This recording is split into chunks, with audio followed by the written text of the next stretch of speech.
Hello, and thank you for joining us on our Career Conversations podcast. We're pleased to be joined today by Dr. April Agee-Carroll, who was one of our first Beckman Scholars when she won her award here with the foundation. And so we're excited to talk to you today and hear a little bit about where your career went and how the Beckman Scholars impacted your career. I'd like to start these kind of way back at the beginning. If you could talk a little bit even before college, maybe high school, maybe before, like what was the first thing about science that really got you interested? Oh yeah. Well, it's just such a pleasure to be here and to have this experience as part of my background. But I think I knew from a very early age, and so did my parents, that I just was really interested in kind of all the scientific things. It was always, can we go to the Natural History Museum? Can we go to the La Brea tar pits? And those were the things as a kid that I really remember standing out as being fun and interesting, although I really didn't think about it as a career until later on. But I think it was just always there, and it was always something fascinating. And even to this day, really anything in the scientific domain, I enjoy reading and kind of just keeping up to date on what the latest discoveries have been in our scientific realm.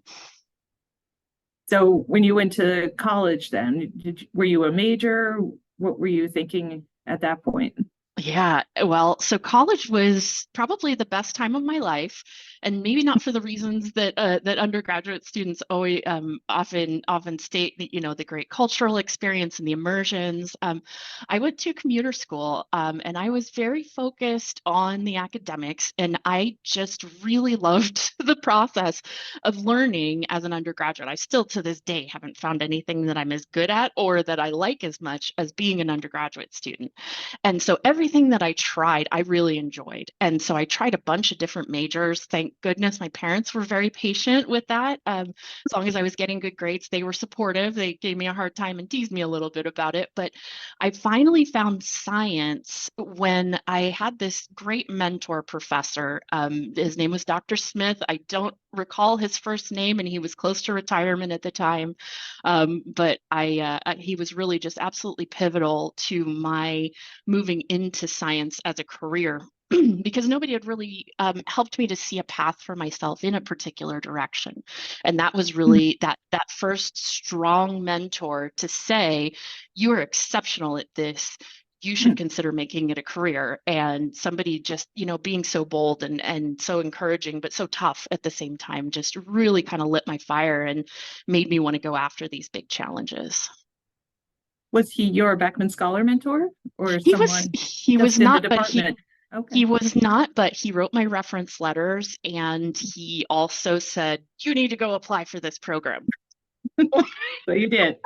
I did. So, yeah, it was great. And that's really what got me into biology. Do you remember what your project was about Oh, when you yeah, were Beckman Scholar? I do. I do. So I had an option. I wanted to go to medical school and do the MD PhD option.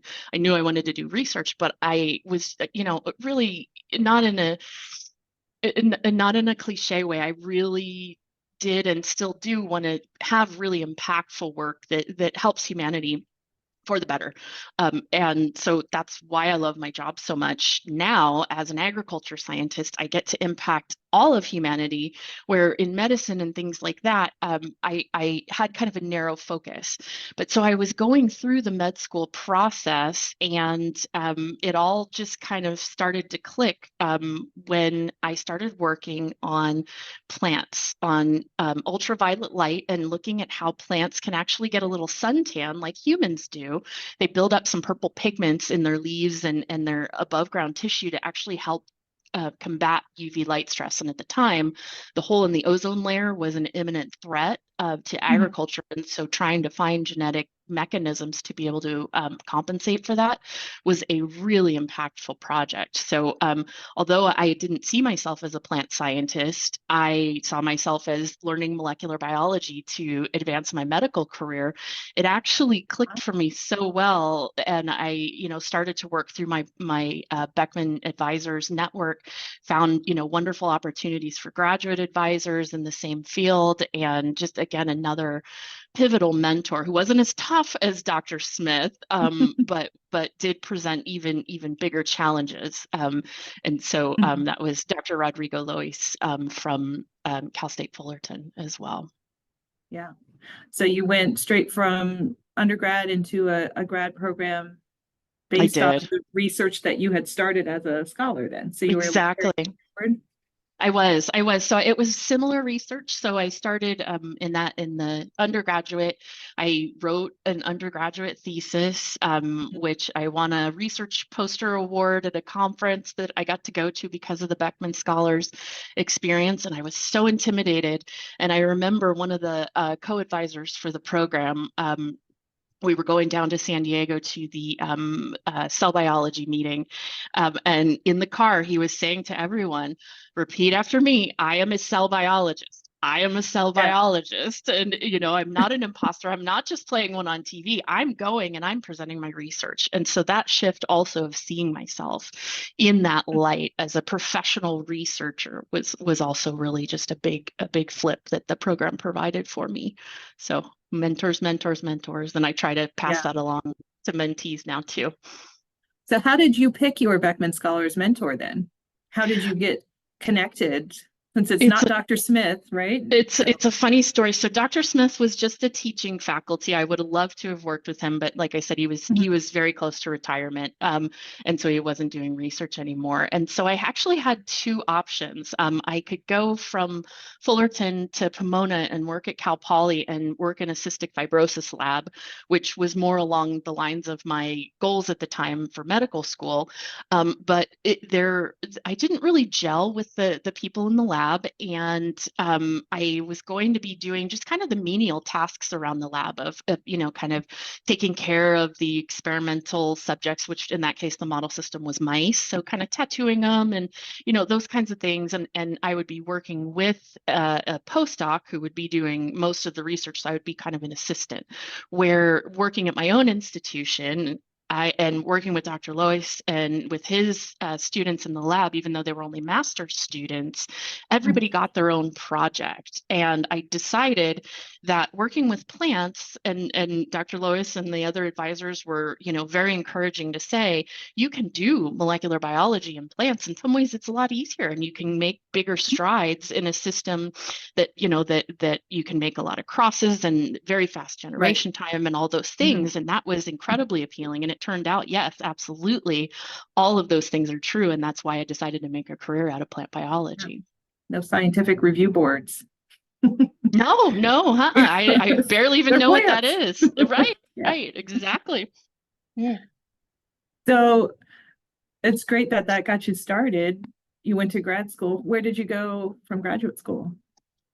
So graduate school was a pretty straightforward path for me. As soon as I bounced around with all these majors, I found these mentors, I found the Beckman Scholars Program.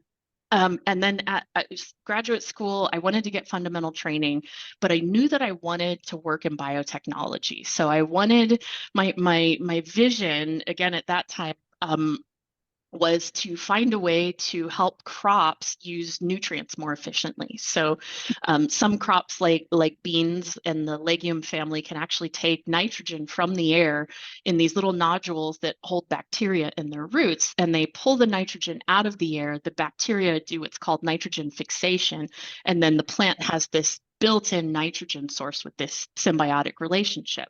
But only certain species of plants are competent and able to make those symbiotic associations. And so my vision, even though it wasn't my graduate project, was to build the fundamental skill set that I needed to be able to go and do projects like that with biotechnology. And so I did a postdoc and in an industry lab doing just really basic discovery research like you do at the university.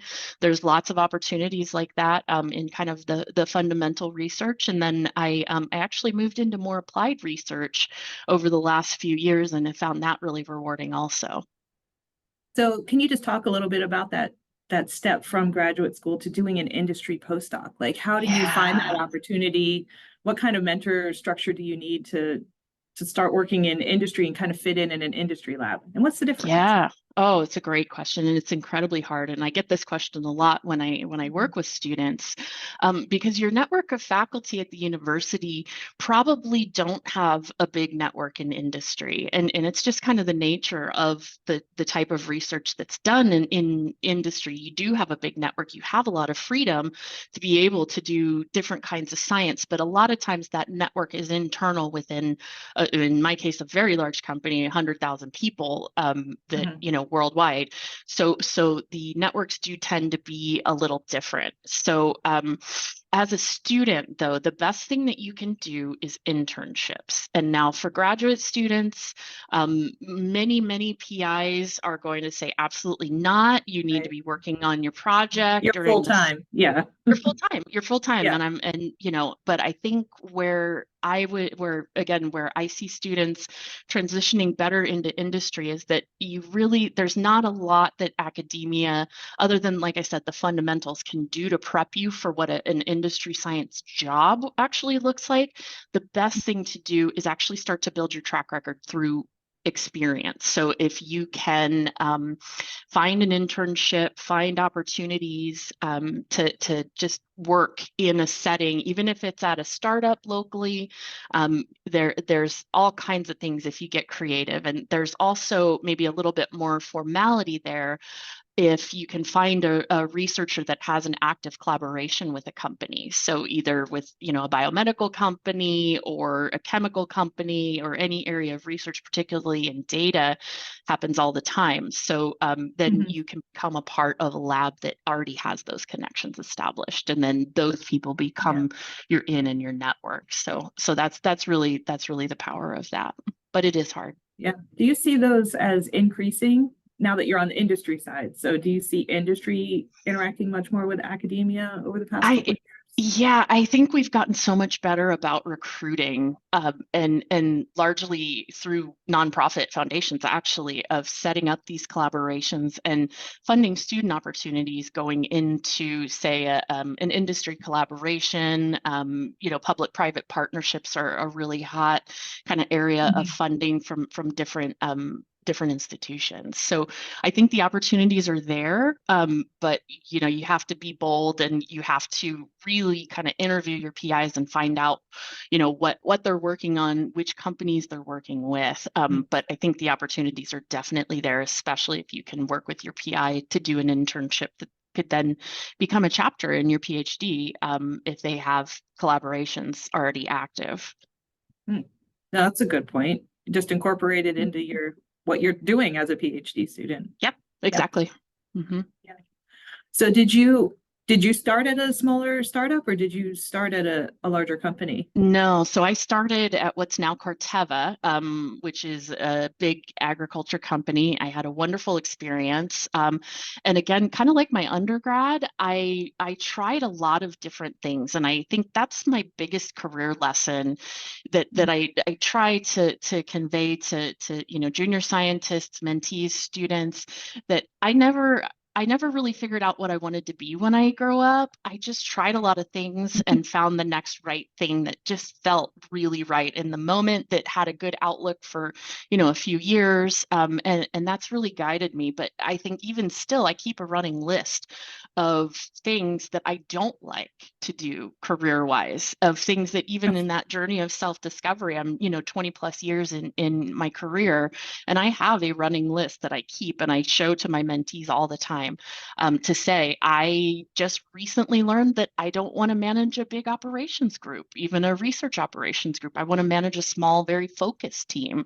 And I'm good at managing those big, groups and operations. I'm good at it, but it kind of is an energy taker instead of an energy filler. And so working with small groups of other scientists really fills my energy bucket. And, having that realization has actually pointed me in a completely different career direction than I would have thought that I would go. And that's okay, just to explore and fail fast. Just get, the more things you can put into that, no, I don't like it pile, the better off I think people are. So don't feel pressure to have it all figured out. Just figure out what you don't like, and the rest will float to the top. You'll find some opportunities that don't meet that like list. Yeah. So what do you think is the biggest difference leaving academia and going into industry, what maybe there was a skill you wish you had learned a little earlier, or Yeah. Yeah. how the environment is really different. Yeah. I went back to academia. So I left Corteva after 7 years. And again, it was really one of the hardest decisions in my life. I loved the company and the culture and my team and lots of great opportunities. But it was one of those once in a lifetime things where I met with the dean at Purdue on a work trip, and we started to build a relationship. And by the end of the trip, I had written my new job description, and she had offered me a role as director for phenotyping infrastructure for the College of Agriculture. And so that came up pretty organically. As you know, my decision also, I worked at a startup for a year. I left Purdue to go, kind of dream big and high risk, high reward. And it ended up the startup has declared bankruptcy this year, but I learned more in that year than I think I had. And so I really thought about, what do I like about working in a big company? And what do I like about that versus the academic, and what kind of skills do you need to be successful in both? And what kind of skills do you need for one or the other? So I think in the academic world, you need to be really strong. You need to be able to kind of operate like a small business and stand on your own feet, writing grants and having that vision of, the big plan. In industry, you don't have to stand on your own because everything's done in teams of specialists. And so, I'm working on collaborative projects right now where I contribute 20% to several different projects, and just lending my expertise so I can get much more specialized in my area now is in data, and different types of data driven decisions, and helping kind of with that. So the thing that I think was the most different, like I said, is the nature of the collaborations, where I think it's different now in academia, where again, with these public-private partnerships, you have to specialize and collaborate. But that was something that I think if I'd have learned a little bit sooner of how to really truly let certain things go, maybe you don't need to do your own data analysis. Maybe you don't need to do the experiment design. You need to just know enough about a lot of things, and then really dig into that one area that starts to kind of float your boat. So that was a big thing for me, of just that transition. And so I actually just recently started a mentoring group for early career scientists in my company that we're calling it a postdoc survival group, of folks that have PhDs and that are new to industry and need help getting through these types. So I would encourage anybody, just to look on LinkedIn for early career scientists that maybe are new to industry that could help you with those types of learnings and growth. But yeah. Great. Well, we're up on our time here, but I do just want to give you an opportunity, if there's anything we didn't cover that you would throw out as a piece of advice for people who are potentially, still evaluating. Maybe I go to grad school, maybe I do a postdoc, maybe I go to industry. How do you kind of frame that decision? Yeah, I think that there are, when you're in school and you're a strong performer in academia, I think the inclination is to always go as far as you can on the education front.